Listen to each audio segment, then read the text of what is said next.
Know this, persecution is always meant for evil, but God always means it for good.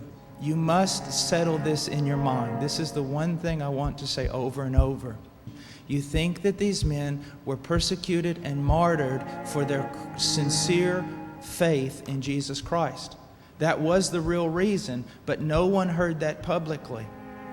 They were martyred, and they were persecuted as enemies of the state, as child molesters, as bigots, as narrow-minded, stupid people who had fallen for a ruse and can contribute nothing to society. Your suffering will not be noble. We will limit your economic possibilities. We will limit how much food you can have. We will limit what kind of jobs you can do. You will not be able to get education. You will not be able to provide for your children except on a subsistence level. And so we might be tempted to shrink back, to bring the suffering to an end. Not really seeing a way out of the suffering.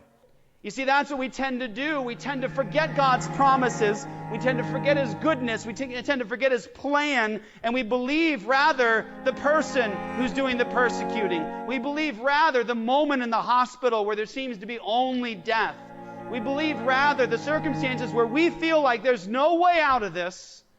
This is all there is. All there is darkness. We choose to believe the inner monologue in the moment of despair, in the moment of pain, instead of believing God and His promises. The humbling of God's servant is so important to God that He will use Satan and demons, if need be, to inflict the profoundest wounds where the servant of the Lord will feel the pain most. Don't be ashamed. When you suffer as a Christian, you are being given a moment to glorify God. Rejoice that you have been counted worthy to share in the sufferings of Christ, that it's indicative that the Spirit of glory and of God rests on you, knowing what it signals about future glory and joy. Do not be ashamed. Instead, glorify God in it.